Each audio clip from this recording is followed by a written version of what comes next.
Além da vida, um encontro semanal com a doutrina dos espíritos, codificada pelo ilustre pensador francês Allan Kardec.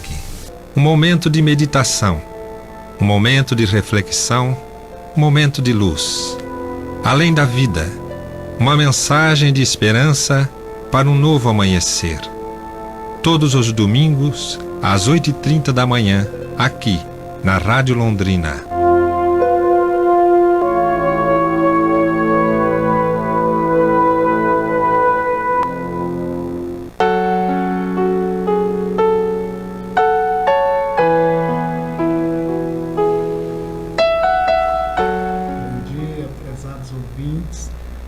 Hoje aqui com vocês, o querido colega e amigo dos terceiros domingos, o Antônio, que junto com o Miguel e a Terezinha e o Cacá, estamos juntos novamente e desejando a vocês um bom domingo, um bom início de programa, para que possamos refletir as lições das obras do nosso querido Caibá, nosso terceiro domingo, sempre com o patrocínio da nossa Casa Espírita Allan Kardec, da cidade de Cambé. Vou passar a palavra para o nosso irmão Miguel, desejar o bom dia de hoje. Bom dia, queridos amigos, bom dia, Antônio, Teca, Cacá. Sempre é muito bom estarmos aqui no programa, estudando o Evangelho de Jesus, à luz da doutrina espírita, e fazer assim, de modo simples e objetivo e profundo, o nosso desenvolvimento do autoconhecimento espiritual, né? Todos nós, alunos, aqui na Escola da Terra, caminhando em direção a Deus, né, Antônio? Com certeza. Terezinha. Bom dia, Antônio. Bom dia, Miguel. Bom dia, Cacá. Bom dia, prezados ouvintes. Mais uma vez aqui estamos, né, para trazer a mensagem da manhã, que possamos ter uma manhã de estudo bastante proveitosa, um domingo de muita paz e uma semana também de bastante harmonia. Isso mesmo. Como sempre fazemos, no primeiro instante do programa nós trazemos uma mensagem do Momento Espírita, da qual todos nós temos que refletir bastante para buscarmos nos modificar nas questões morais da vida.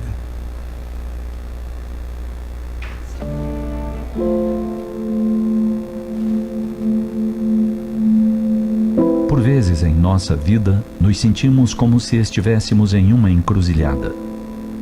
Vários caminhos se apresentam à nossa frente e não conseguimos nos decidir qual deles devemos tomar. Nessa hora, é comum desejarmos que algo inesperado aconteça. Algo como um sinal dos céus que nos auxilia a definir nossa escolha. Em verdade, ele sempre se manifesta. Uma ideia nos surge de repente como que inspirada, vinda de algum lugar. Um acontecimento nos envolve, levando-nos a nos decidirmos por uma ou outra estrada. Acontece que nem sempre esse sinal dos céus, pelo qual rogamos, nos aponta alguma direção que nos seja agradável. Por isso mesmo, o desconsideramos e caminhamos na direção contrária. Convenhamos, nem sempre é melhor, nem a mais acertada, ou ética, ou coerente. Isso nos recorda que o professor de neurologia Viktor Frankl, que vivia na Áustria, assistiu à invasão nazista com todas as suas amargas consequências. Esperando há anos por um visto para viajar para os Estados Unidos, de forma inesperada, foi convocado a comparecer ao consulado para receber a autorização. Foi então que sua mente começou a fervilhar. Teria ele o direito de ir embora de seu país, deixando sozinhos os seus pais, exatamente naquele período nevrálgico? Que destino os aguardaria, senão a deportação e o campo de concentração? Indeciso, resolveu sair para caminhar. Foi então que pensou que aquela era uma ocasião em que um sinal dos céus era tudo de que ele precisava. Quando voltou para casa, viu um pedaço de mármore sobre uma mesa.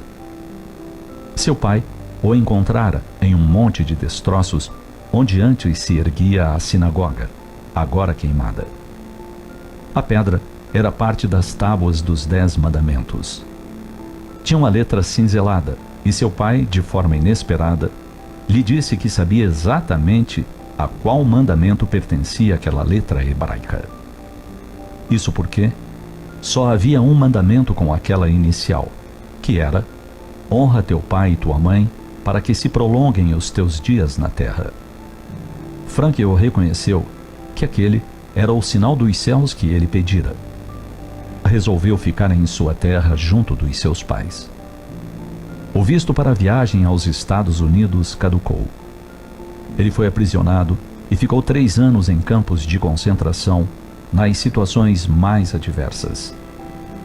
Submetido a trabalhos forçados em escavações e construções de ferrovias, ao ser libertado, pesava apenas 25 quilos. Perdeu sua esposa. Seu pai morreu de exaustão e sua mãe foi enviada para a câmara de gás. Mas ele atendera ao sinal que lhe fora enviado. Atender à piedade filial, que estabelece que ao amor se devem juntar o respeito, as atenções. A obrigação que implica de se cumprir com eles, de modo ainda mais rigoroso, tudo o que a caridade ordena em relação ao próximo.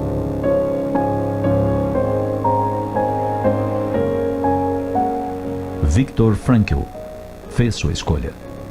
Um exemplo que nos merece reflexões e algumas indagações pessoais. Como temos nos comportado em relação aos nossos pais? Como temos recebido as intuições que nos chegam, alertando-nos de deveres a cumprir, de tarefas a executar? Pensemos nisso.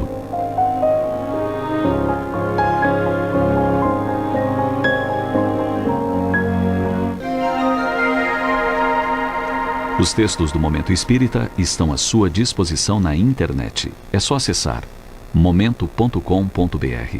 Mais informações, ligue 41 3223 6174, Curitiba, Paraná.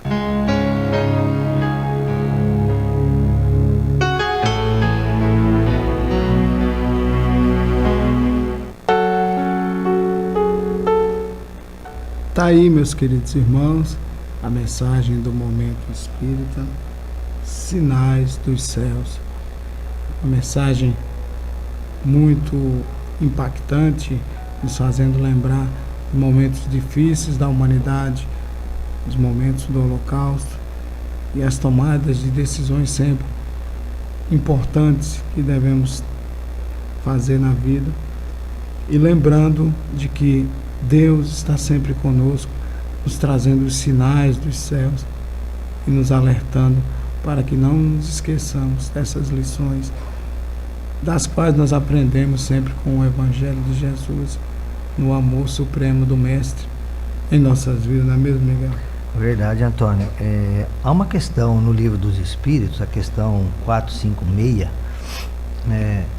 questão 459, na segunda parte, quando trata do mundo espírita, que Kardec pergunta aos espíritos que colaboraram com a apresentação da doutrina espírita se os espíritos influenciam nos nossos pensamentos e nos nossos atos, Então, representando isso, os sinais dos céus, porque são as almas dos espíritos desencarnados nos ajudando, estando conosco, A resposta é muito interessante, muito conhecida no meio espírita, E eles dizem assim: mais do que imaginais, influem a tal ponto que de ordinário são eles que vos dirigem. Olha que interessante, Aí nós pensamos, Teca, aqui nós temos também o nosso livre-arbítrio. Como é que fica o nosso livre-arbítrio e essa influência dos espíritos como sinais do céu, O livre-arbítrio nosso é o primeiro passo, é a decisão, é a renúncia, a escolha que nós fazemos em primeiro lugar, e o respeito é total. Aí, a partir desse momento da nossa escolha ou da nossa renúncia, que nós atraímos para a nossa convivência, para o nosso lado, os bons espíritos ou os espíritos inferiores, Então, cabe a nós escolher, estar muito atento a isso, a essa influência oculta, Então, esses sinais do céu são sempre ocultos para quê? Para que não tire a nossa liberdade, não tire a nossa decisão, né? Mas muitas vezes, através da intuição e da inspiração, eles vêm nos auxiliar, nos ajudar. Se não fosse necessário, Deus não teria colocado na Teca ao nosso lado o nosso anjo guardião. Com certeza, amiga, eu estava pensando exatamente isso, né? A gente nunca está só, né? Nós nunca estamos só. Nós temos sempre ao nosso lado o nosso anjo guardião, que está sempre nos intuindo, nos inspirando. E temos a ajuda também da espiritualidade amiga também, que está sempre presente, né, ao nosso redor, nos dando sempre essas intuições e nos dando esses sinais, né?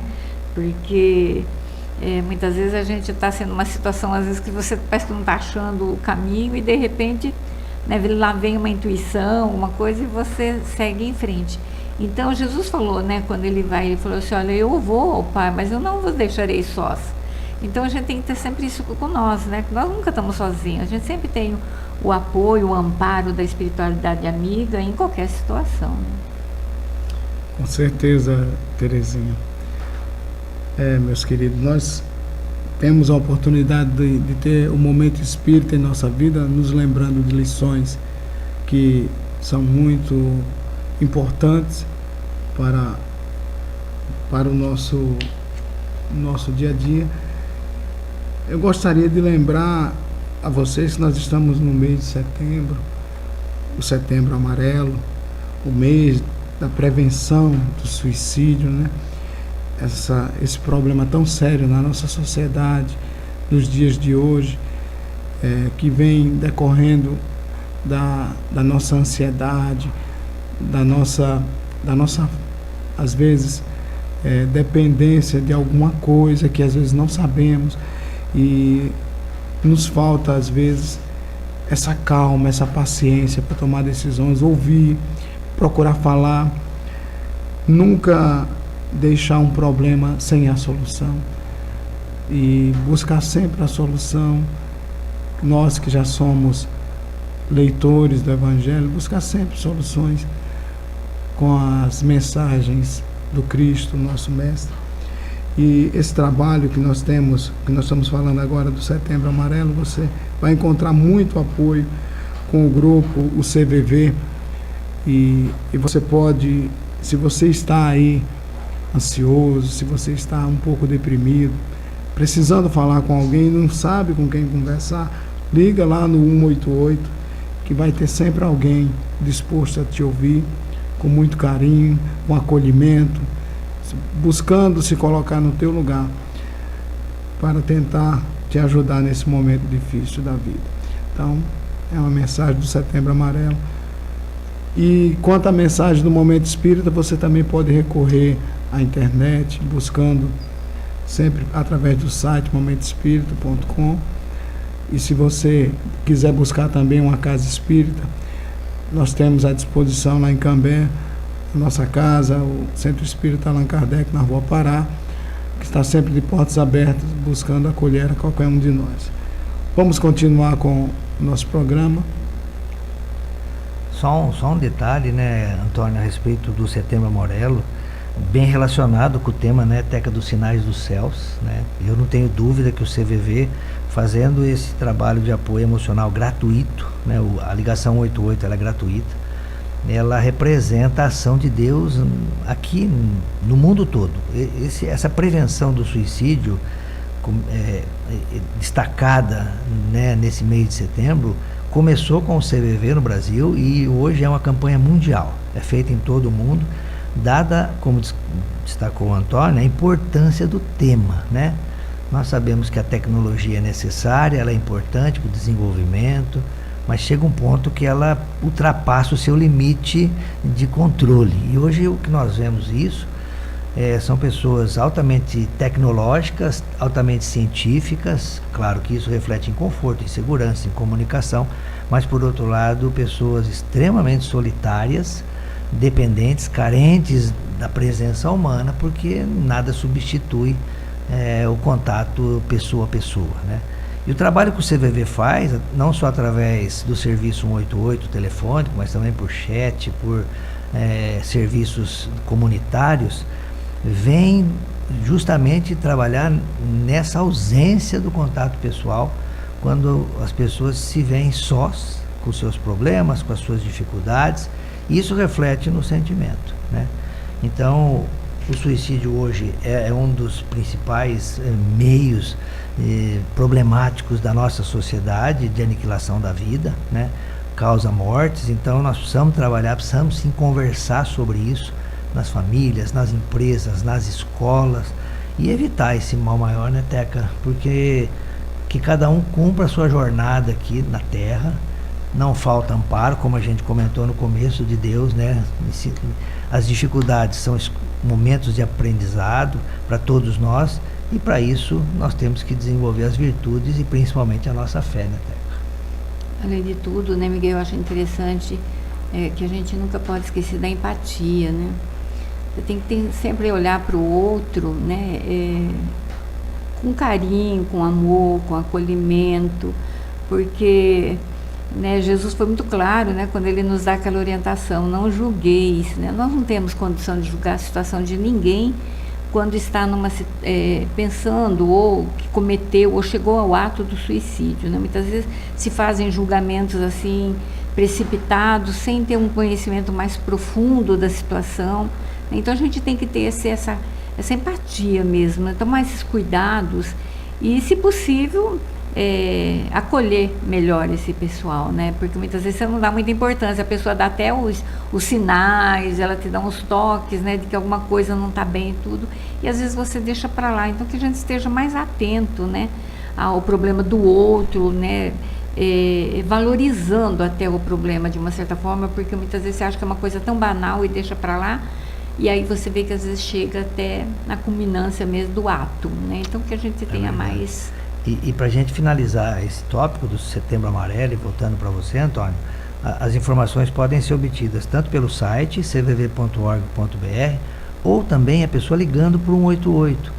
Tá certo que o principal trabalho que os voluntários realizam é de apoio emocional, mas não deixa de dar informação também. Muitas pessoas ligam pedindo informação: o que é o CVV, como é que ele trabalha, como é que são as conversas, né?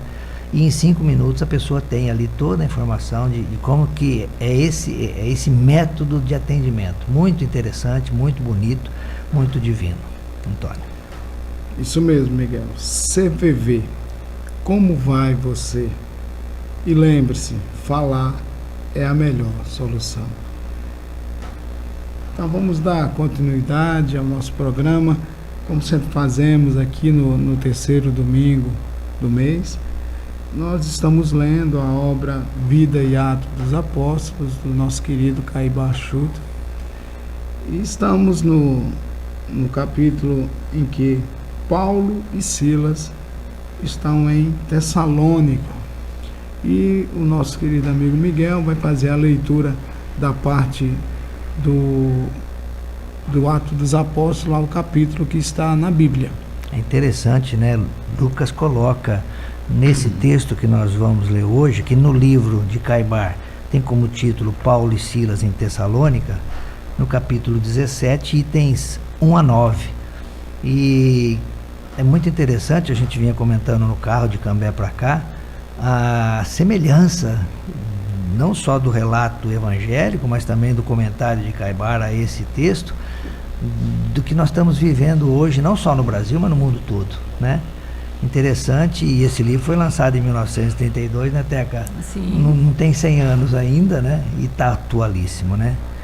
Nos diz o evangelista, nesse capítulo, o seguinte: tendo passado por Anfilópolis e Apolônia, chegaram a Tessalônica. Tessalônica, interessante, foi a primeira cidade onde o evangelho foi aceito por pessoas de alta classe social. Olha que interessante, né? É bom essa informação a gente ter, porque quando você está nas bases, nas pessoas humildes, né, não incomoda ninguém. Agora, quando você começa a tocar corações de pessoas poderosas, ricas, né, aí a coisa é diferente. Isso vai incomodar a determinadas classes interessadas, né? Então, Tessalônica foi uma cidade assim que se destacou, onde havia lá uma sinagoga de judeus. Paulo, segundo o seu costume, ali entrou e por 3 sábados discutiu com eles, tirando argumento das escrituras expondo e demonstrando ser necessário que o Cristo padecesse e ressurgisse dentre os mortos. E este Jesus que eu vos anuncio, dizia ele, Paulo, né, é o Cristo, né? Olha que interessante desse parágrafo, a gente observa a discussão, né, que era salutar na época, né? Kardec também apresenta esse método na doutrina espírita, lá no Livro dos Médiuns, quando ele diz que o método de ensino do espiritismo é através da conversa, é através da discussão entre todos. Por quê? Porque cada um de nós, como espíritos imortais, já trazemos a nossa bagagem espiritual. Então, é uma discussão, é uma conversação e não uma disputa, né? Entendamos isso. Esse é um método muito interessante. E segue Lucas dizendo: e alguns deles ficaram persuadidos e se associaram com Paulo e Silas, bem como uma grande multidão de gregos devotos e não poucas mulheres de qualidade. Então, através da discussão, está dizendo aqui Lucas que essas pessoas, elas se autoconvertiam. Não havia um convencimento de Paulo, mas sim uma exposição de fatos, de narrativas, que a própria pessoa se convencia. Porém, os judeus, movidos de inveja, olha, essa já era uma outra categoria de pessoas que estavam presentes na sinagoga, tomando consigo alguns homens maus, dentre o vulgacho, e ajuntando a turba, amotinaram a cidade, e assaltando a casa de Jason, procuravam-nos para os entregar ao povo, né? Paulo e Silas se hospedaram na casa de Jason, só que eles não ficaram ali, e essas pessoas, movidas por vícios e imperfeições, foram atrás dos apóstolos, e não encontrando, nós vamos ver o que acontece. Porém, não os achando, não acharam Paulo e Silas, né? Levaram a Jason e alguns irmãos à presença das autoridades da cidade, clamando: estes que têm transtornado o mundo chegaram também aqui, aos quais Jason recolheu, ou seja, deu hospedagem. E todos eles vão de encontro aos decretos de César, dizendo haver outro rei, que é Judas. Ao ouvirem isto, ficaram perturbadas a multidão e as autoridades da cidade, e tendo Jason e os mais prestado fiança, foram soltos, né? Então, é o velho conflito entre o bem e o mal, ou seja, o poder moral que Jesus veio pregar, e os apóstolos deram seguimento a esta mensagem, né, Teca, levando essa mensagem do Espírito, contra o poder temporal da época, né, das riquezas, da autoridade das pessoas, e aí sim o conflito, movido aquilo que era de interesse do poder material, com o desinteresse, que eram os poderes da alma e da virtude, né, Teca? Sim. E uma coisa que chama atenção, que me chamou a atenção aqui, é quando ele fala movidos da inveja, né? Porque é aquela situação, né? Às vezes a pessoa não se aprofunda, não sabe nada, mas levado, né? Aqui, eles foram mais levados aqui por conta do materialismo, né? O maior problema deles ali era o material, eles queriam o poder, e achavam então que os apóstolos, convertendo os outros, poderia, né, vir a falar assim, ó, o rei, né, o outro rei, perdesse as posições todas. A gente vai ver, gente, lá na Revista Espírita de 1858, julho de 1958, tem uma mensagem que São Luís nos traz a respeito da inveja. É bastante interessante, é um texto meio longo, a gente, lógico, não vai ler tudo, e ele está falando realmente dessa coisa do materialismo mesmo, a inveja relacionada ao materialismo. Mas tem uma fala importante que ele vai falar lá no final desse discurso, dessa dissertação moral que ele está falando lá, a respeito da inveja, e ele vai dizer assim, olha, que a inveja é uma das mais feias e tristes misérias do nosso globo. Olha, gente, isso há quanto tempo, hein? E como o Miguel disse no início, é tão atual, né? A caridade e a constante emissão da fé extirparão todos esses males que desaparecerão um a um à medida que se multiplicarem os homens de boa vontade que virão depois de vós. Então, São Luís está dizendo aqui, então, né, que na verdade, assim, é a nossa transformação moral, né? é que vai com o tempo modificando toda essa situação aqui da inveja. A gente vai deixando esses vícios, né, Miguel, Antônio, né?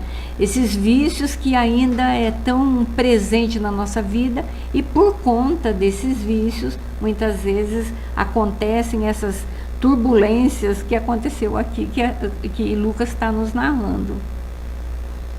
Isso mesmo, Terezinha.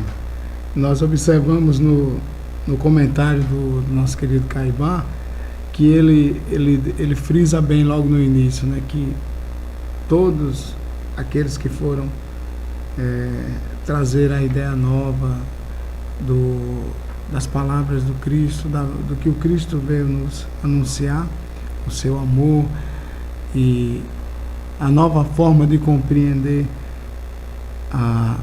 as palavras do Evangelho, que tem que ter esse amor, sofrem a perseguição.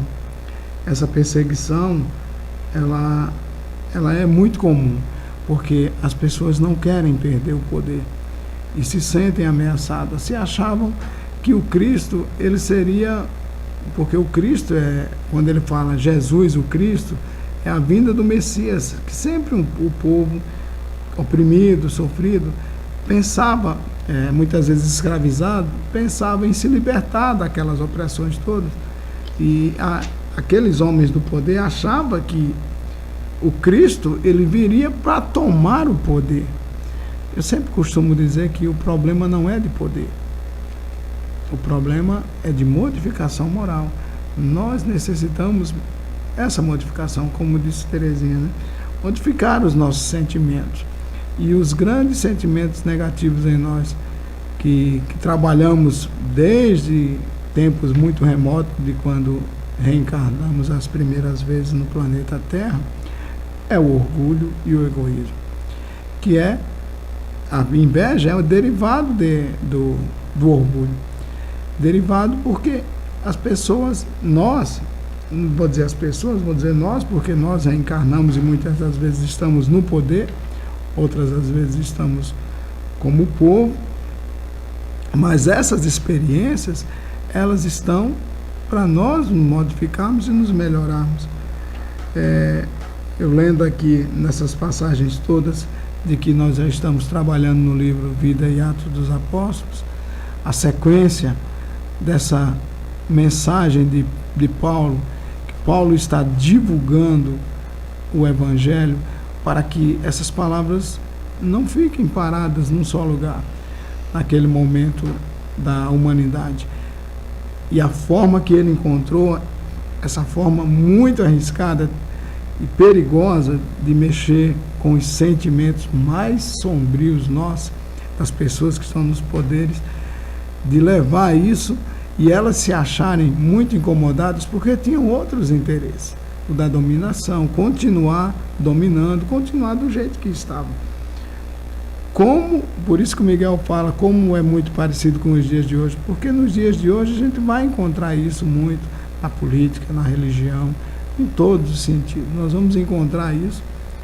Ainda as pessoas com muito sentimento de ter o poder, esse sentimento da inveja realmente, de invejar, ter isso, esse poder moral, não conseguem e querem arbitrariamente continuar dominando de forma ostensiva nos dias de hoje.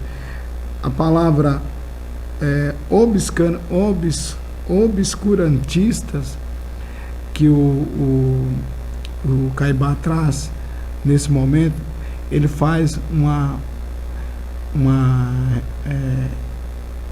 comparação com o que aconteceu na sociedade da época de Kardec, com toda aquela movimentação que veio na França, os ideais de liberdade, que a ciência começou a tirar aquela escuridão toda da Idade Média, que foi provocada por nós religiosos, e vem a ciência tentando elucidar, mas ao mesmo tempo esse sentimento ainda de inveja, de orgulho que nos predomina ainda em nós, não foi suficiente para nós modificarmos o mundo.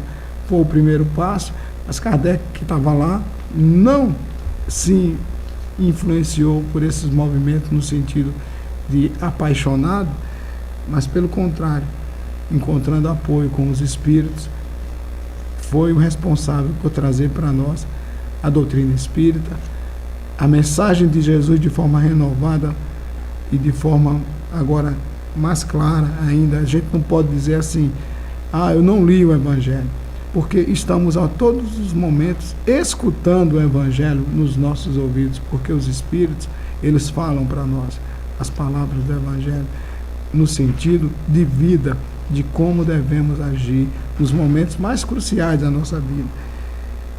Temos que tomar partido desse movimento, o movimento do amor, o movimento do Cristo, esse movimento de transformação moral. É isso que vai fazer com que realmente o mundo se modifique. Não é o poder. Eu sempre digo, o problema não é de poder, porque não existe poder maior do que o poder de Deus. E Deus está no comando, mas Ele permite, através do nosso livre-arbítrio, através da nossa condição, a nossa condução, nós vamos levando e precisamos nos modificar, sermos pessoas melhores para conduzir, continuar essa condução que Paulo começou do Evangelho nos dias de hoje, levando aos corações para que o mundo de fato se torne um mundo melhor. Não é verdade, Miguel? É verdade, e Caibar vai se ater no comentário dele a esse texto de Lucas, né, ao espírito do obscurantismo mesmo, né, e aí nós ficamos perguntando, né, por que alguns espíritos se comprazem com isso, né, porque que aquelas pessoas que já começam a se transformar, a se converter à mensagem divina da lei do amor, né, elas sofrem essa perseguição, porque elas estão trazendo luzes como o próprio Cristo, né, Teca? Então, no Evangelho, nós vamos encontrar ali explicação para isso, no capítulo 8º, quando fala dos bem-aventurados que têm puro coração, vem falar para a gente do escândalo. Então, Kardec faz um comentário no sentido vulgar, o que é escândalo, né? Toda ação que de modo ostensivo vai de encontro ao moral e ao decoro, né? E a gente sabe que o moral para nós é o mais importante para o espírito, é a aquisição de virtudes, é o combate aos vícios e às imperfeições. Mas ele destaca, Kardec, no texto, ali no item 12, né, desse capítulo 8º do Evangelho segundo o Espiritismo, ele diz assim, no sentido evangélico, né, a acepção da palavra escândalo, tão a miúde empregada, é muito mais geral, pelo que em certos casos não se lhe apreende o significado. Então a gente fica sem saber identificar o que está querendo dizer no sentido evangélico. Já não é somente o que afeta a consciência de outrem, é tudo o que resulta dos vícios e das imperfeições humanas. Toda a reação má de um indivíduo para com o outro, com ou sem repercussão. E aí Kardec finaliza esse parágrafo dizendo: o escândalo, neste caso, é o resultado efetivo do mal moral. Olha só, pessoal, o que nos leva a evoluir, a progredir, é a parte moral. Isso que interessa o espírito. O conhecimento é importante, claro, nós o vamos adquirir de uma forma ou de outra, mais lento ou mais rápido, mas a parte moral necessita da aplicação desse conhecimento que a gente adquire para a nossa transformação. E eu tenho que me transformar, como o Antônio disse, né? Eu tenho que fazer esse trabalho de modificação interior, trocando vícios e imperfeições por virtudes e qualidades. Senão a gente vai continuar eternamente, ou por muito tempo, eternamente não, né? Mas por muito tempo num planeta como a Terra, de provas e expiações, onde predomina o sofrimento. Eu penso que ninguém quer isso para si, a gente quer coisa melhor, né? E a lei do progresso nos faz caminhar para frente, né? E como é que a gente vai trabalhar isso? É no próprio Evangelho que está a receita também, a dica. Lá no capítulo 12, quando ele fala: amai os vossos inimigos. Mas esse inimigo não está em forma de pessoas, está em forma de situações, né? Situações desagradáveis, escandalosas, claro, movidas por espíritos encarnados e desencarnados, e tem todo ali um tratamento que Kardec e os espíritos superiores dão para que a gente ame os nossos inimigos, e o inimigo é essa situação ruim, mas de modo a nós não compartilharmos dela, combatermos o mal com o bem. Sempre, em síntese, seria isso, né, Teca? A gente colocar à nossa disposição o nosso trabalho no bem, entendendo que à medida que nosso propósito é bom, nós mobilizamos fluidos, sintonizamos espíritos superiores, espíritos bons, que nos auxiliam nessa tarefa. Isso é importante. É verdade, Miguel. E dentro desse parágrafo, né, quando ele está falando do obscurantismo aqui, ele vai falar sobre os perseguidores da religião. E é muito interessante, porque eu estava procurando, né, estudando isso daqui, procurando, e eu achei lá na Revista Espírita, tá, em junho de 1864, tá? Então tem uma refutação, Kardec está fazendo uma refutação a respeito de uma colocação que foi mandada a ele, tá, na ordenação do bispo de Langres, né? O Miguel é muito estudioso da revista, ele vai saber o que eu estou falando aqui, e ele vai falar exatamente isso, dessa perseguição, né, contra a religião, e ele fala dentro desse texto todo aqui, gente, o texto é bem longo, né, tem a ordenação aqui do bispo, e depois tem o comentário de Kardec, que é bastante interessante. Assim, a gente precisa de tempo às vezes para poder ler e entender tudo, mas é bastante interessante, porque ele vai falar aqui que não só, né, a respeito da perseguição contra o espiritismo, mas contra o protestantismo também, e outros tipos de perseguição. Então, Kardec depois ele vai dar a resposta a isso daí, e ele fala que a fé, tanto a doutrina, o espiritismo, assim como a religião protestante, tudo, eles estão fazendo assim, uma conspiração para acabar com o catolicismo, que não tem nada a ver uma coisa com a outra. E Kardec depois vai fazer uma refutação ali maravilhosa acerca disso, mas ele fala que tudo isso daqui é para acabar com a fé do homem, o que não é uma verdade, porque o espiritismo não veio para acabar com uma fé, ao contrário, ele vem para aclarar, né, as ideias, ele vem para nos mostrar aquilo que estava encoberto, vamos dizer assim, né? Então ele vem descobrir toda essa coisa do mundo espiritual, e a gente vai ver assim que não tem nada que ele está falando aqui é contrário, tá? É uma perseguição gratuita, tá? Que não tem nada a ver. Mas ele vai continuar falando dentro desse parágrafo também a respeito, ele diz assim, ó, não se cansa de infelicitar os povos e paralisar o progresso. E aí lá no Livro dos Espíritos, na questão 781, Kardec pergunta então para os espíritos, é dado ao homem o poder de deter a marcha do progresso? E ele disse, não, mas do entravar algumas vezes, né?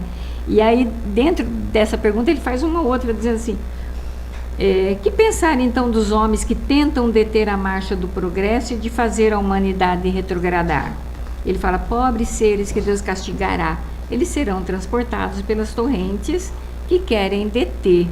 Então, a gente vê assim que paralisar o progresso moral das nações, jamais, né? Eles podem, às vezes, atrasar um pouquinho, dificultar um pouquinho, mas parar o progresso não pode. E aí, Kardec vem fazer uma colocação muito interessante, que ele diz assim, ó, o progresso, sendo uma condição da natureza humana, não está ao alcance de ninguém a ele se opor. É uma força viva que as más leis podem retardar, mas não sufocar. Quando essas leis lhe tornam incompatíveis, ele as afasta com todos aqueles que tentam mantê-la, e assim o será até que o homem tenha colocado suas leis em conformidade com a justiça divina, que quer o bem para todos e não leis feitas para o forte em prejuízo dos fracos.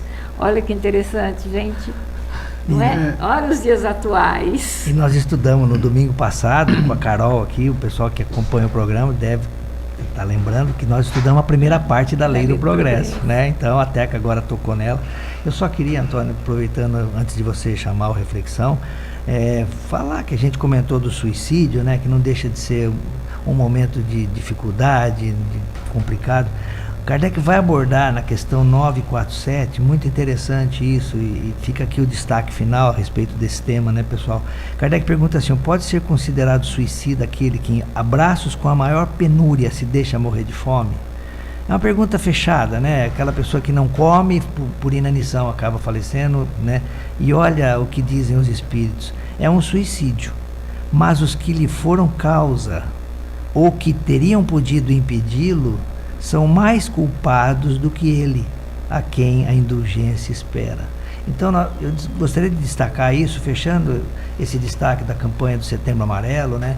Que muitas vezes o suicida, ele cometeu o ato, há responsabilidade nisso, material, física e espiritual grande, a gente sabe disso, mas, olha a vírgula, mas, e agora é importante todos estarem atentos, os que colaboraram para que isso acontecesse também têm a sua parcela de comprometimento, a sua dose de responsabilidade. E Kardec diz, aqui no texto, e os espíritos superiores mais culpados do que aquele que cometeu o ato. Então, tomemos cuidado com isso, nas nossas falas, nas nossas atitudes, porque às vezes uma simples fala nossa é a gota d'água que faz transbordar o copo. E muitas vezes nós não estamos cientes de tudo isso. O Antônio destacou no começo, né, esse atendimento que o CVV faz de apoio emocional sem julgamento. Por quê? Porque não se sabe o que aconteceu com aquela problemática, por que a pessoa está trazendo aquilo, de que forma, né? Mas o objetivo é ficar com a pessoa, conversar com ela, dar-lhe forças para que ela enxergue os caminhos que ela mesma tem dentro, que não está enxergando por esse momento de perturbação. E só para finalizar, eu gostaria de lembrar uma coisa, né? Muito importante, que esse medo das pessoas perderem o poder, quando estão no poder, né, que aconteceu com os nossos líderes religiosos, nós mesmos, porque muitas das vezes fomos nós que estávamos lá no poder, nós temos que lembrar que Jesus é o nosso caminho permanente para esse divino amor, e de que jamais a palavra do Senhor vai desaparecer, porque ela é imperecível, ela não vai se perder jamais, ela vai continuar. E aí nós vamos lembrar da parábola da semente, de que essa semente santificante virá sempre entre as mais variadas circunstâncias. Ela vem como a semeadura que é feita pelo vento, e ela vai chegar aos nossos ouvidos. E hoje, com o advento da doutrina espírita, ela chega aos nossos ouvidos pelos nossos irmãos espíritos que estão lá no mundo espiritual, que vem cochichar aos nossos ouvidos e nos relembrar de novo tudo o que foi dito. As palavras de consolação que essa doutrina nos traz são muito relevantes para tudo, principalmente esse momento que nós estamos vivendo. Então, tenha fé, jamais perca a sua fé, porque se o terreno do teu coração vive ocupado por ervas daninhas, e se já recebeste o princípio celeste, cultiva-o com o devotamento, abrigando-o nas leiras de tua alma. Lembra disso. A semente chegou através do vento, repousou no teu coração. Cultiva, e nós libertaremos o nosso espírito dos males das nossas próprias decisões tomadas no passado. Então vamos continuar com o nosso programa, agora com a mensagem do nosso querido Zé Antônio, As Bodas de Caná. Olá, amigos. Para a nossa reflexão de hoje, eu vou recorrer praticamente à primeira página do Evangelho segundo o Espiritismo. Na verdade, Allan Kardec abre o Evangelho segundo o Espiritismo com a mensagem do Espírito de Verdade. Nós vamos estudar essa mensagem numa próxima reflexão. Por quê? Porque ela é a continuação, 1857 anos após a última ceia, quando Jesus fala do Consolador prometido e o Espírito da Verdade registra essa mensagem dizendo praticamente as mesmas palavras que Jesus usou. Na segunda página, que é a introdução, e a introdução que eu comentei nas reflexões passadas tem 17 itens. O primeiro item, Allan Kardec trata como o objetivo desta obra. Ele vai dizer assim: Ah não, aquele foi do Livro dos Espíritos, perdão, esse é o Evangelho segundo o Espiritismo, é outra introdução. Ele diz assim: podemos dividir as matérias contidas no Evangelho de Jesus em 5 partes. A primeira parte são os atos comuns da vida do Cristo. A segunda parte, os milagres de Jesus. A terceira, as profecias. A quarta, as palavras que viraram dogmas nas religiões. E a quinta, o ensino moral. E aí diz Allan Kardec, a última, quinta, o ensino moral, é o terreno em que todos os cultos podem encontrar-se. É a bandeira sobre a qual todos podem abrigar-se, por mais diferentes que sejam as suas crenças. E este livro vai ser fundamental nos ensinos morais de Jesus. Qualquer religioso de qualquer crença pode ler, vai estar ouvindo Jesus sendo analisado a sua vida, os seus ensinamentos, os seus milagres, à luz do Espiritismo. Nós não vamos analisar o milagre das bodas de Caná pelo Evangelho. Nós vamos fazer uma pequena reflexão sobre as bodas de Caná. Vamos voltar historicamente. Quando se deu as bodas de Caná, porque ficou conhecido como o primeiro milagre de Jesus? Porque se deu exatamente quando Jesus estava começando o seu apostolado. E como que Jesus começou? Seguindo as Escrituras. Ele mesmo ditou àqueles profetas da antiguidade, através de espíritos superiores, a orientação de como seria a vinda dele. Então o batismo dele no Rio Jordão já estava todo preconizado, já estava todo ditado no Velho Testamento, através de Isaías, através de Jeremias e outros profetas. Então Jesus vem até o Rio Jordão, onde João está batizando, João o Baptista, que era primo dele, filho de Isabel, primo de Maria, né?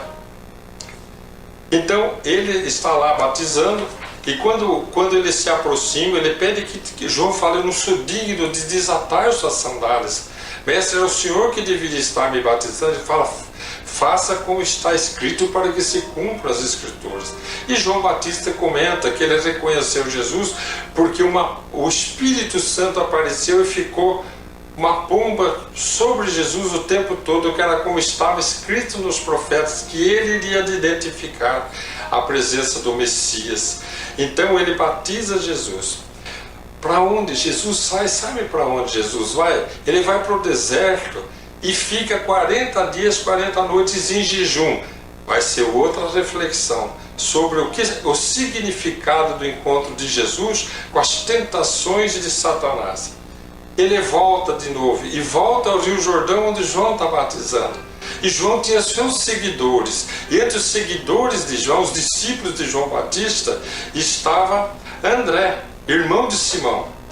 Então, quando Jesus se aproxima, João diz para André: André, é a ele que vocês devem seguir daqui para frente.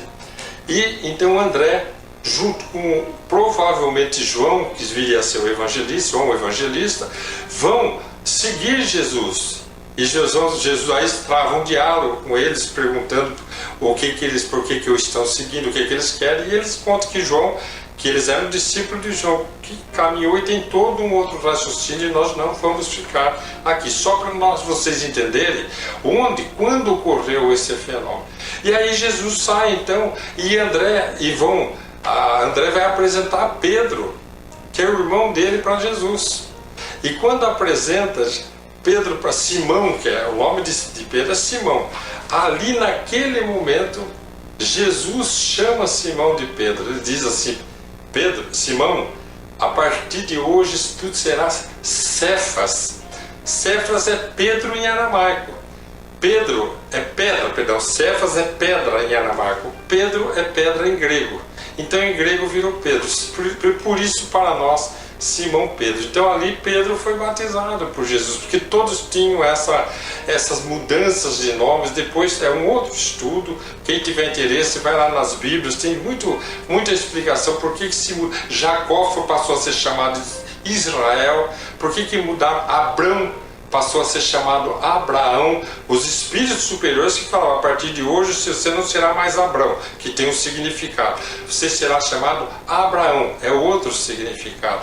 O Jacó, que viu aquela escada onde subiam e desciam os anjos, a partir de hoje você será chamado Israel, que é aquele que congrega uma multidão.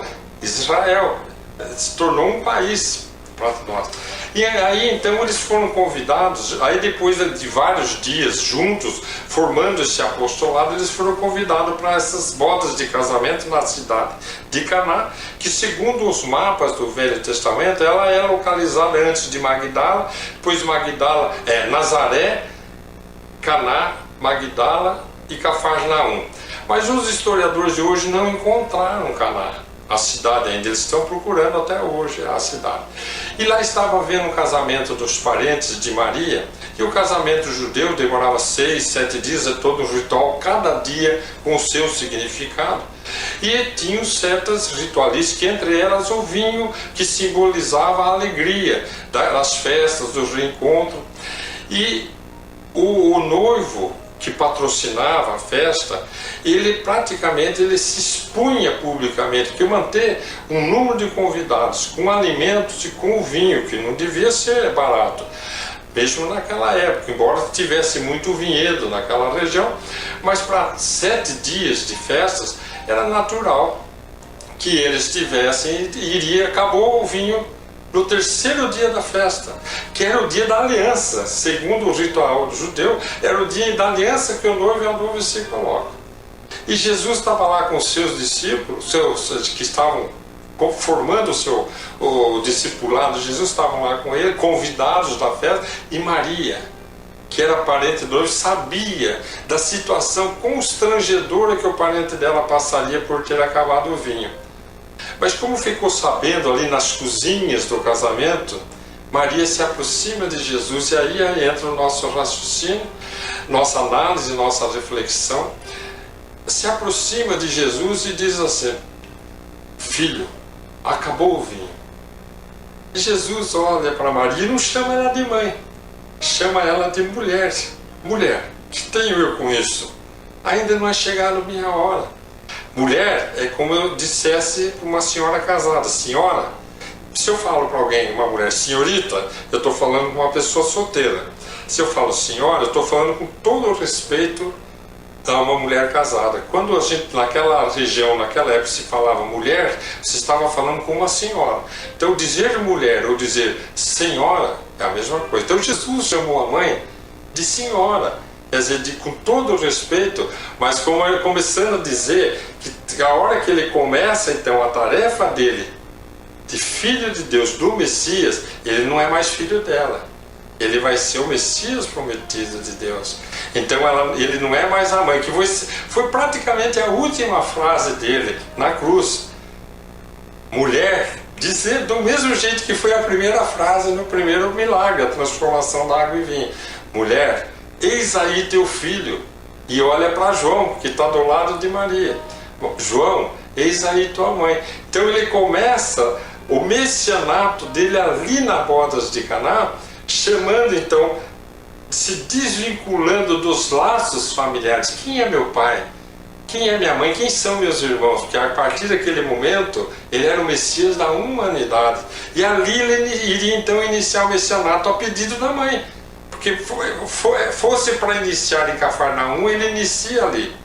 Então ele fala: mulher, que tenho eu com isso? Mas Maria ama o filho a ama. Ele sabe que com essas palavras ele já está iniciando a nova etapa da vida dele, para que ele veio. Então ela diz para os servos da festa: vão, façam tudo o que ele vos disser. Porque eram vários servos. E é interessante que quando Maria diz isso, duas coisas nos levam a refletir. Primeiro, para algumas religiões, ali teria Maria se tornado a intercessora entre nós e o Cristo. Nossa Senhora, como dizem os católicos, Nossa Senhora, rogai por nós. Rogai a quem? A Jesus.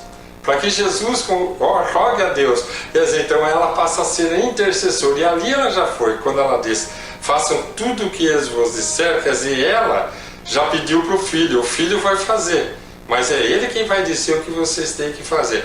E para aqueles que querem aprender com o Evangelho, tem que entender mais. Se você está orando para Nossa Senhora, como os católicos fazem, alguns religiosos fazem, se você está orando para Nossa Senhora, você tem que estar ciente que tem que fazer o que Jesus mandar. Então daí você tem que ir no Evangelho, tem que estudar e seguir as orientações do Cristo para receber as bênçãos do Pai, que Ele então é o intermediário. Então, nessa questão, nesse momento, nós ouvimos Maria como intercessora de Jesus. E Jesus chama aqueles servos e diz assim para ela. Então isso a gente chama de um mandamento de Maria. E Maria, como intercessora, a gente brinca. Esse é o mandamento de Maria. Sabia que Maria tinha um mandamento? Manda você fazer a vontade do Cristo. Ele chama os servos, fala, traga aquelas talhas para mim. Eram talhas de 70 litros de água. Tinha talha que cabia até 120 litros. Para que servia? Todo judeu tinha aquela talha, normalmente uma, se a família é grande, duas, para ablução, para a limpeza das mãos. Então, para a limpeza do rosto. Toda vez que um judeu entra numa casa, ele primeiro se lava, como se fosse para se purificar, mesmo na sua própria casa. Então, eles sempre tinham aquelas talhas, que tinham um nome típico judeu. Eles trazem 6 talhas. Enche de água, Jesus pede que enche até a boca. Então fica lá com água, são 100 litros, 6 talhas, 600 litros de água. E Jesus, após alguns minutos, já transformou a água em vinho. Mas era um vinho diferente, era provavelmente uma medicação para a alma, como hoje existe nas flores, as essências florais, que se transformam em medicação que dão ânimo, dão força, dão energia. Quer dizer, aquela água agora se transformou num vinho especial. Aí Jesus diz, pegue uma amostra disso que está na talha e leve para o mestre Sala. Está assim escrito no Evangelho, que quer dizer mestre de cerimônia, é o mestre de cerimônia. E eles foram levá-lo, ele experimentou, ele que cuidava de toda a festa. Falou, nossa, mas o noivo deixou o melhor vinho para o final, e na verdade ele que é o mestre de cerimônia que devia cuidar. Ele pediu para servir o melhor vinho no começo. Normalmente a gente deixa, as pessoas já estão mais embriagadas, a gente dá o melhor vinho no começo e o pior no fim. Quer dizer, ele percebeu que algo estava diferente. E daí a pergunta veio, Jesus ele vai nos dar um outro grande ensinamento para nós nessa transformação da água em vinho. A água, o vinho que parecia ser o melhor, que foi trazido no começo, não era o melhor vinho. O melhor vinho foi o que Jesus ali transformou da própria água. Os ensinamentos dos profetas de Moisés não eram os melhores ensinamentos. Jesus viria trazer o verdadeiro ensinamento, a verdade absoluta dos ensinamentos de Deus, que ele precisaria do Consolador para manter consolidado nos corações da criatura. Esse é o raciocínio. As bodas de Caná, transformação da água de vinho, essa é uma reflexão que nós podemos fazer. Jesus transforma a água em vinho porque ele era o melhor vinho, quer dizer, os melhores ensinamentos vieram depois. Dali eles vão para Cafarnaum. Ali foi considerado o primeiro milagre, a transformação da água em vinho. E Jesus então vai começar as curas que impressionam. E eu vou encerrar a reflexão dizendo o seguinte, está escrito no Evangelho, só João trata dessa boda, nenhum outro evangelista comenta. Ou se outro comenta, não está entre os 4 evangelistas. Diz assim nas últimas frases, e os discípulos acreditaram em Jesus. Vejam bem, Jesus estava formando os seus discípulos, eles não sabiam dos poderes de Jesus. Ali eles viram o primeiro poder de Jesus transformando água em vinho. Então eles dizem, e ali os discípulos acreditaram no seu mestre. Então Jesus não se importou de fazer a vontade da mãe, de não deixar o noivo, o parente da mãe, ser constrangido, de iniciar sua tarefa uns dias antes, 3, 4 dias antes de quando iniciaria, porque ele fortaleceu a fé daqueles que iriam seguir e dar a vida por ele lá no final. Deus nos abençoe e até o nosso próximo encontro. Tá aí, meus queridos irmãos, a mensagem do nosso saudoso Zé Antônio, as bodas de Canaã. E muito importante essa reflexão para nós lembrarmos de que é muito mais agradável se auxiliar um amigo, como a gente sabe na história, eram amigos de Maria e de Jesus. É muito mais agradável auxiliar os amigos, né, se colocar no lugar deles. E o tempo nosso já acabou e nós vamos nos despedindo por aqui, desejando a vocês um bom domingo e que Deus abençoe a todos. Um bom domingo a todos, a nossa gratidão pela participação no programa e que a semana seja plena de realizações. Eu também vou me despedindo de vocês, mas chamando a atenção um pouquinho de vocês para o texto que nós estávamos estudando hoje, né? Paulo e Silas em Tessalônica. É um texto longo, riquíssimo em informações e que, é lógico, o tempo não dá para a gente comentar tudo, né? Então, que vocês fiquem com essa tarefinha para casa, de vocês lerem todinho ele, dar uma estudada nesse texto que é bastante importante. Um bom domingo a todos, uma boa semana, que Jesus nos abençoe.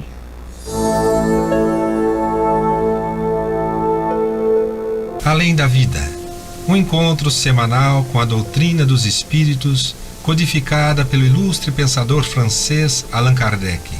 Um momento de meditação, um momento de reflexão, um momento de luz. Além da vida, uma mensagem de esperança para um novo amanhecer. Todos os domingos, às 8h30 da manhã, aqui, na Rádio Londrina.